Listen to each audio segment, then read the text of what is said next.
नमस्कार कार्यक्रम पर आपका बहुत बहुत स्वागत है। क्लास 12 फिजिक्स चैप्टर नंबर 7 प्रत्यावर्ती धारा। चैप्टर नंबर 6 पूरी तरह से खत्म हुआ। थ्योरी डेरिवेशंस न्यूमेरिकल्स पूरा समाप्त।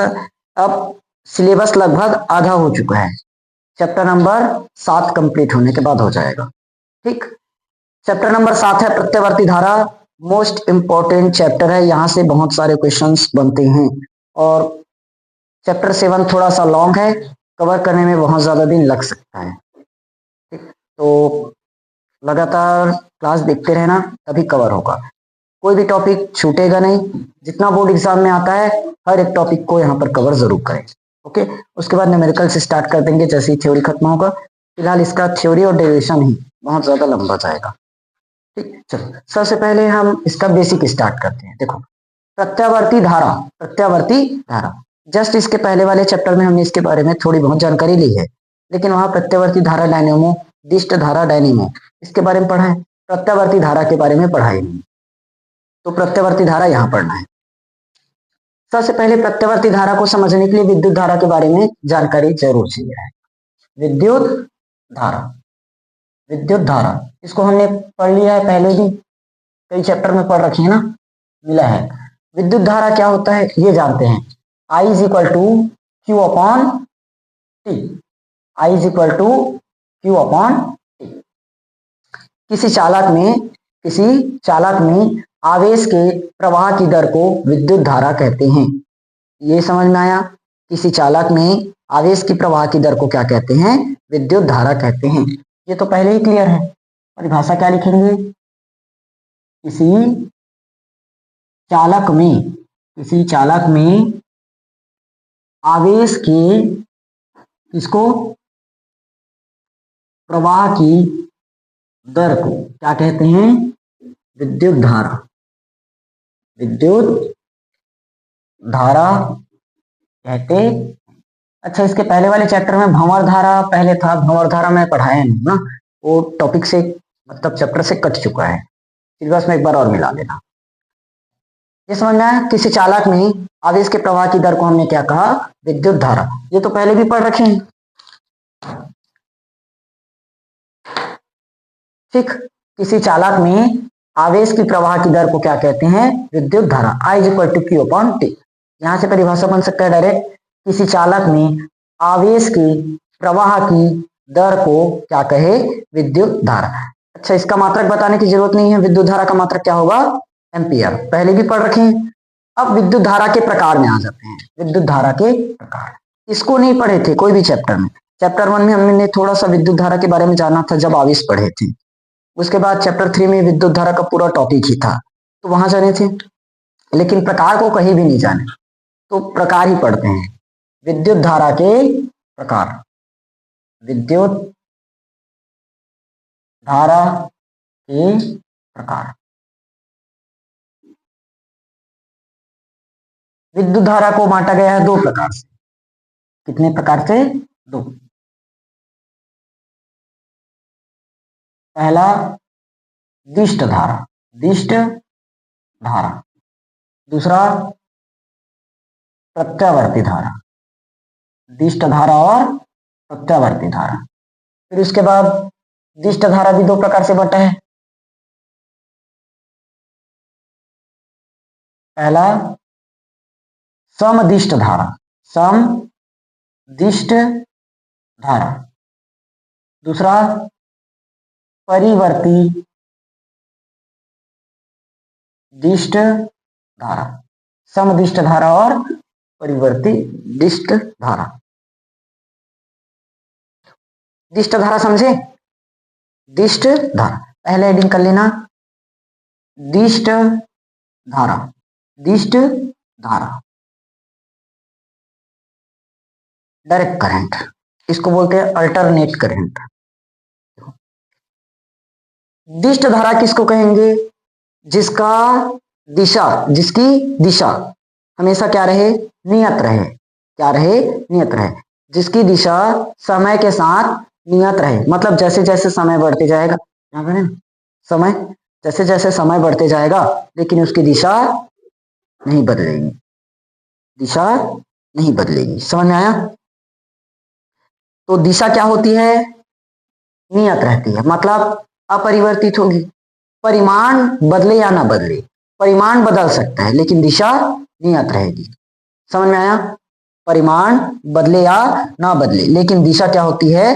नियत रहती है। क्लियर हुआ? तो परिभाषा क्या लिखोगे? वह धारा जिसकी दिशा समय के साथ क्या हो? समय के साथ अपरिवर्तित रहे, यानी कि नियत रहे। अपरिवर्तित रहे या नियत रहे, परिमाण परिवर्तित हो या ना हो। समझ में आया? क्या लिखेंगे? वह धारा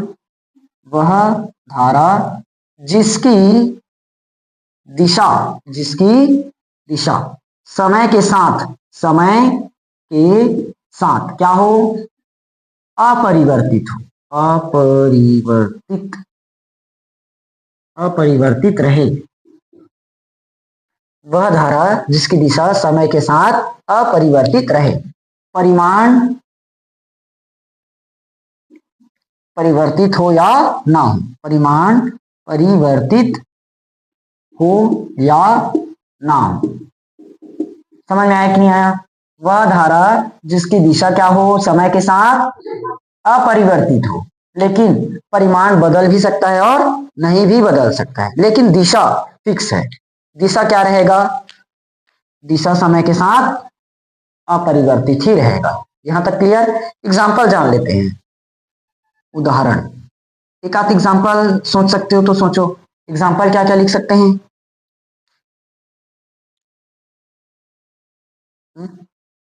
इसका एग्जाम्पल नहीं है, इसका एग्जाम्पल मैं बाद में बताऊंगा।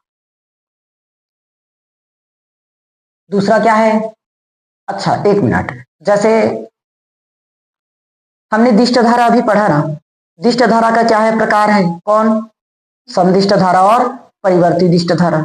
तो उसके बारे में तो जानते हो, उसके बारे में तो बता सकते हो। एग्जाम्पल बताओ। बैटरी है कि नहीं? बैटरी तो एग्जाम्पल में आ सकता है। बैटरी हो गया, सेल हो गया, ये सब तो इसी का एग्जाम्पल है। तो वैसे वो एग्जाम्पल इसमें आ जाता है, इसका समदिष्ट धारा का, लेकिन है किसका प्रकार?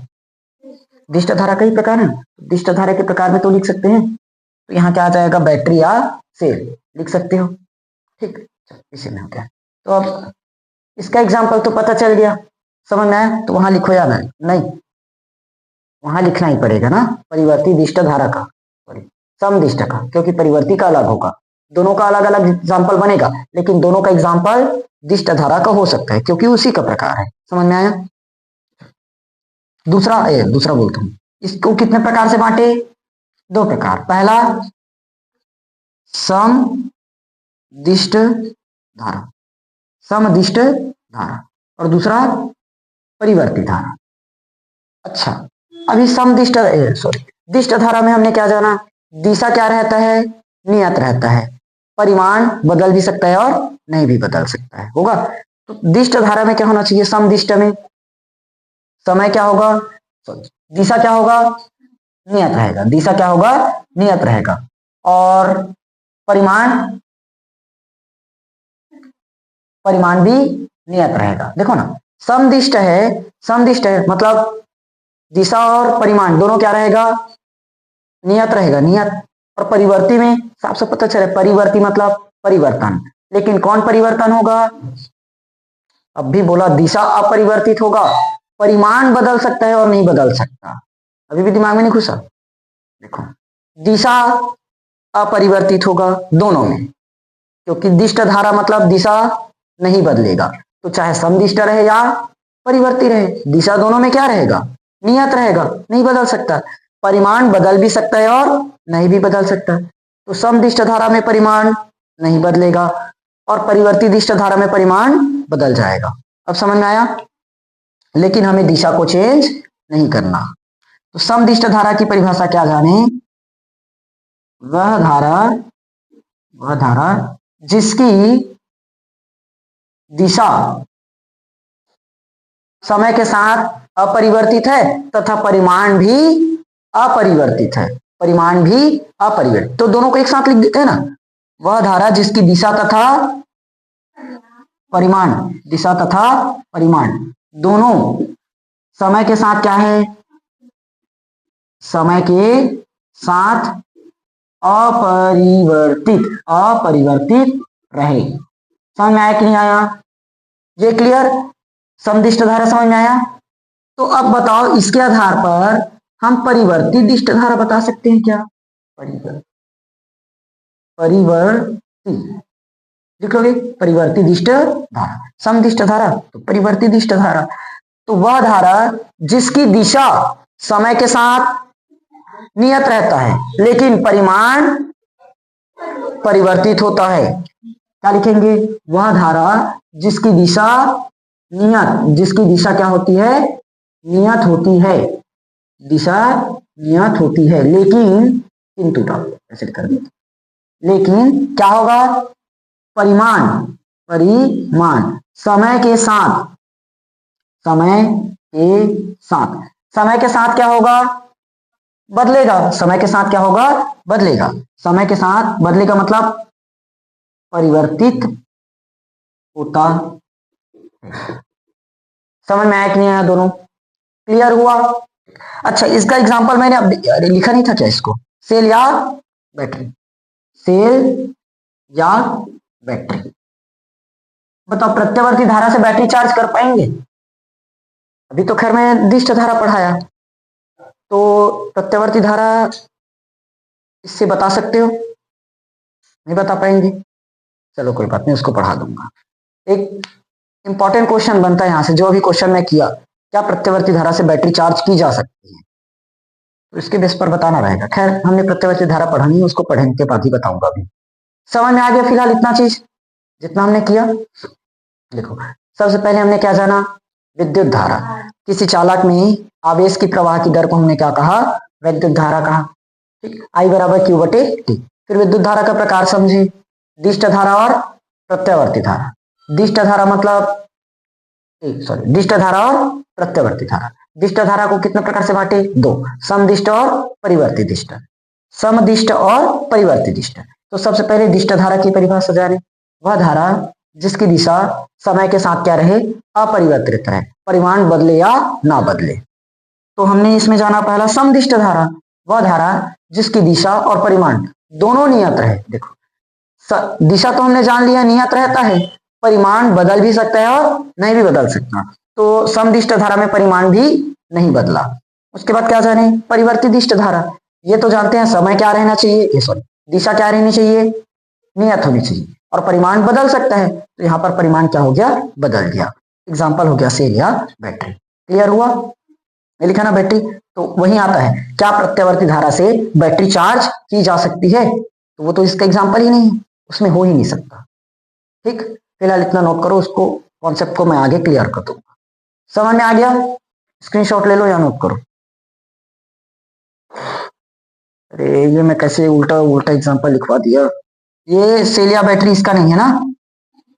मैं गलत कैसे कर दिया? हाँ, शुरुआत में तो ठीक बताया था क्या? समदिष्ट धारा में बताया था ना सेल या बैटरी को? इसमें है ना सेल या, वो एग्जाम्पल इसका है, कैसे इसको छोड़ दिया? अच्छा, समदिष्ट लिखाने के बाद मैं इसका एग्जाम्पल की जगह डायरेक्ट इसको लिखवा दिया था ना, एग्जाम्पल लास्ट में बता दिया, वो एग्जाम्पल इसका था। समझ में आया? देखो सेल या बैटरी, ये एग्जाम्पल किसका है? समदिष्ट धारा, लेकिन प्रकार किसका है? दिष्ट धारा का। तो इसमें कर सकते हो। समझ में आ गया? इसको चेंज कर लेना, बस यही बस चेंज करना था। मैं गलती से गलत कर दिया था, उसको वैसे लिखना मत। ओके, अब नोट कर लो। यहां तक पूरा क्लियर हो गया ना? अब थोड़ा सा इसके ग्राफ को समझ लो, होता क्या क्या है। देखो हमने क्या जाना, ये पूरा चीज हो गया खत्म। पहले विद्युत धारा का प्रकार जान लिया, दिष्ट धारा, प्रत्यावर्ती धारा। दिष्ट धारा समझे, दिष्ट धारा का प्रकार समझे, अभी प्रत्यावर्ती धारा बचा है। तो अब मैं इसको मिटाकर जरा दोनों का ग्राफ बता रहा हूं, ध्यान समझना।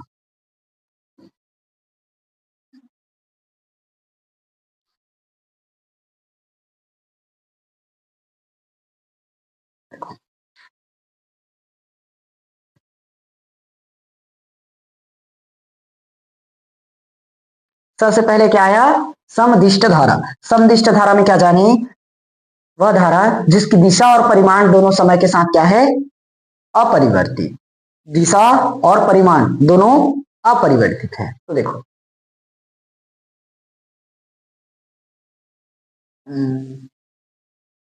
ये हो गया हमारा आई धारा, धारा आई। और इधर ले लेते हैं समय टी। समय क्या है? टी। समय के साथ ना, समय के साथ, क्योंकि समय के साथ ही होगा, समय के साथ परिवर्तित होगा या समय के साथ परिवर्तित नहीं होगा, क्योंकि आवेश के प्रवाह की दर को विद्युत धारा कहते हैं। आवेश प्रवाहित होगा तो टाइम तो लगेगा क्या, कुछ टाइम में ही प्रवाहित होगा। तो जैसे जैसे समय बढ़ाते जाएंगे तो धारा भी हो सकता है बढ़ सकता है, यानी कि दिशा और परिमाण दोनों बदल भी सकता है और नहीं भी बदल सकता। दिशा तो नहीं आती है उसकी, उस पर कुछ नहीं है, परिमाण बदल भी सकते हैं और नहीं भी बदल सकता। तो ये हो गया हमारा टाइम, और ये धारा आई। दिशा बदलेगी क्या?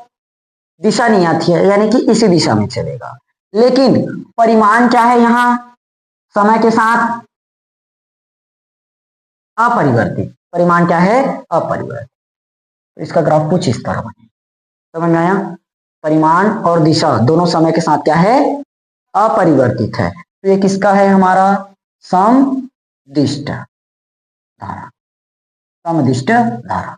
ठीक, उसके बाद परिवर्ती में हमने क्या जाना? दिशा नियत है। दिशा क्या है? नियत। अभी भी दोनों की दिशा क्या है? नियत है। अभी भी दोनों की दिशा क्या है? नियत। लेकिन परिमाण बदल चुका है, परिमाण परिवर्तित हो रहा है। तो उसका ग्राफ कुछ इस तरह से जाएगा। समझ में आया? क्लियर हुआ? ये क्या है हमारा? परिवर्ती दिष्ट धारा। क्लियर हुआ? समझ में आ गया? अब अगर मान लो पेपर में आता है समदिष्ट धारा किसे कहते हैं, एक नंबर में बोल रहा है तो सिंपल उसकी परिभाषा बस लिख कर आ सकते हो। लेकिन अगर 2 नंबर में या थोड़ा सा इस पर पूछ रहे हैं लॉन्ग टाइप में, तो वहां पर ग्राफ को बता देना। समझ में आ गया? क्लियर हुआ क्वेश्चन? इतना क्लियर? ठीक, इसको ग्राफ को दोनों को बना लेना। अब अपन समझेंगे प्रत्यावर्ती धारा। बनाओ ग्राफ। ये समझ में आ गया पूरा का पूरा, दिष्ट धारा के बारे में पूरा जान ली। अब आएगा प्रत्यावर्ती धारा। प्रत्यावर्ती धारा देखो, अभी जितना भी पढ़े वो पेपर में आने लायक उतना ज्यादा है नहीं ना, आ नहीं सकता। अल्टरनेटिंग करंट, प्रत्यावर्ती धारा चैप्टर का सार है मेन। यहां से स्टार्ट होगा अपना चैप्टर प्रत्यावर्ती धारा।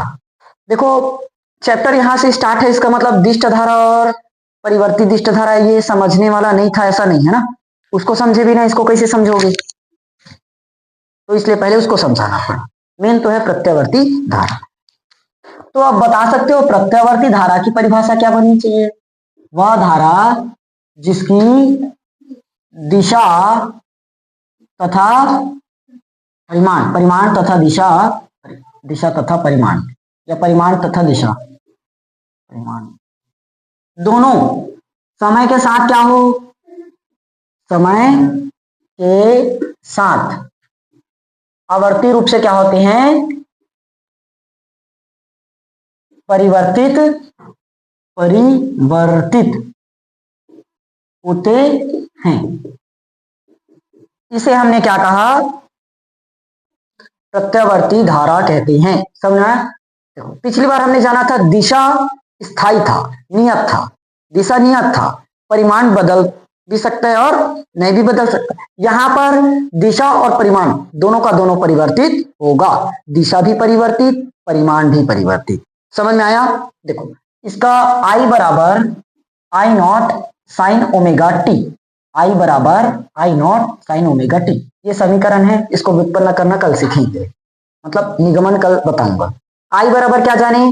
I not sine omega T, I not sine omega T. I मतलब धारा, I मतलब क्या है? धारा। तो उसको बोलेंगे धारा का ताक्षणिक मान, क्योंकि यहां भी तो I नॉट है। तो ये क्या है? धारा का ताक्षणिक। कैसे लिखते हैं? ताक्षणिक, ताक्षणिक, धारा का ताक्षणिक, ताक्षणिक मान। हाँ ठीक है, धारा का ताक्षणिक मान। I नॉट क्या है ना? I नॉट क्या है? आएगा धारा का शिखर मान, ये वाला ताक्षणिक होगा। और I नॉट क्या है? धारा का शिखर मान।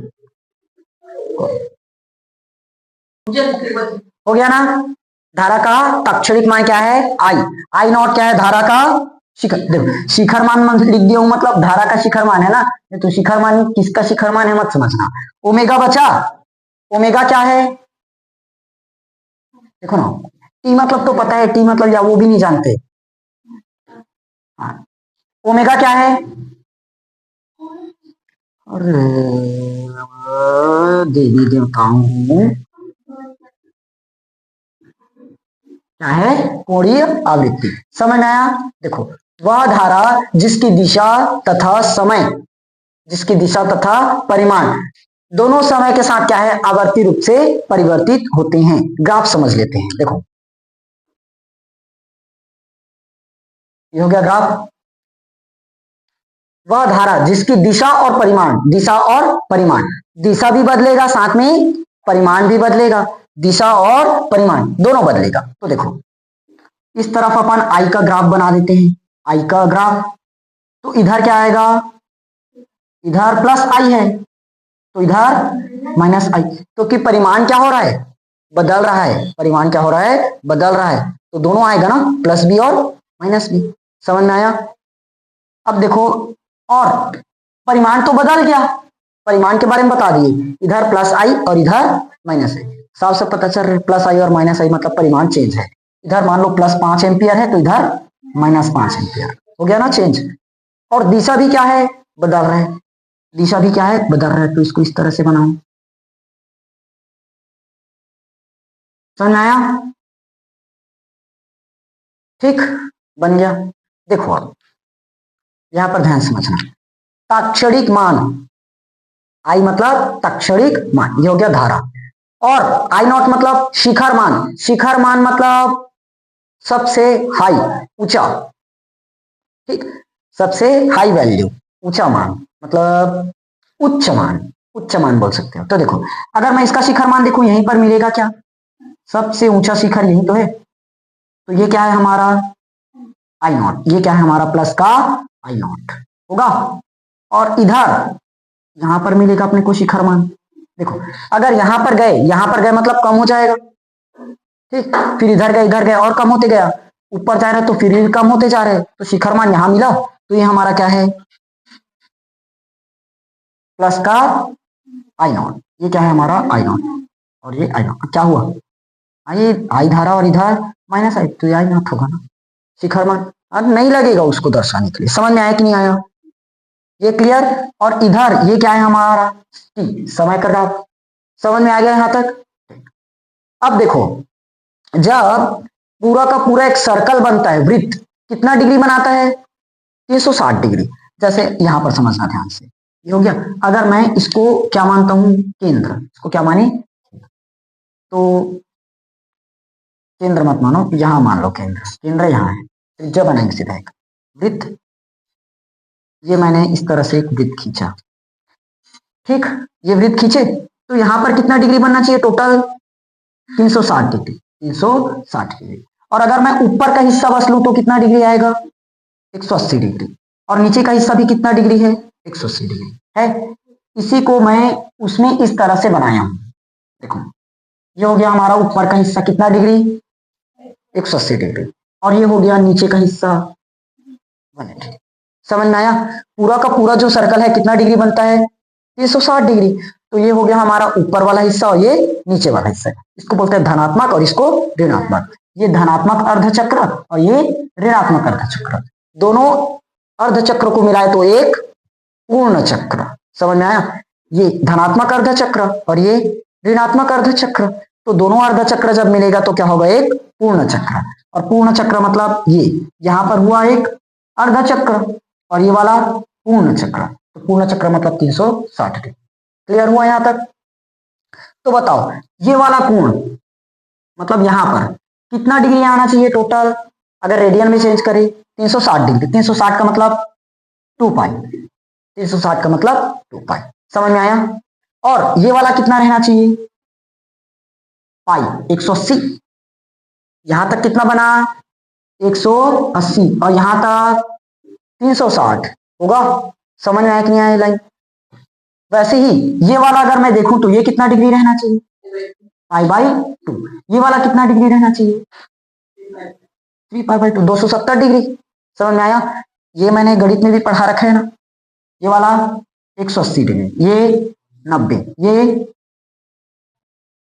ये 360 रहता, सॉरी 360, ये वाला 180, और ये 270 को अगर चेंज करते हैं तो 3π/2 आता है।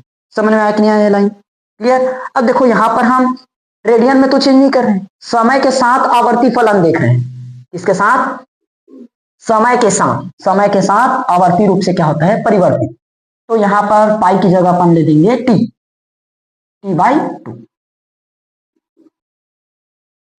समझ में आया कि नहीं आया? क्लियर हुआ? ये था पूरा का पूरा प्रत्यावर्ती धारा। खत्म? एक एक चीज क्लियर हुआ? सबसे पहले हमने क्या जाना? प्रत्यावर्ती धारा, वह धारा जिसकी परिमाण और दिशा दोनों समय के साथ क्या रहे? परिवर्तित हो। तो ये कर दिए। I बराबर I0 sin ओमेगा टी जान दी। तो I का मान धारा का तात्क्षणिक मान होता है, I0 का मतलब धारा का शिखर मान, ओमेगा मतलब कोणीय आवृत्ति। क्लियर? उसके बाद हमने ये ग्राफ से लिया, ग्राफ अभी बताया था, I0 मतलब धारा का शिखर मान, तो यहाँ पर I0 शिखर मान, यहाँ पर भी I0 शिखर मान। क्लियर हो गया? समझ में आ गया?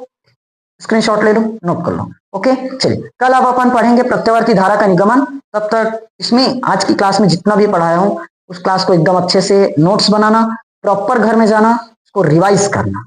ठीक, मिलेंगे अपन कल की क्लास में, तब तक इन टॉपिक्स को अच्छे से तैयार कर लेना।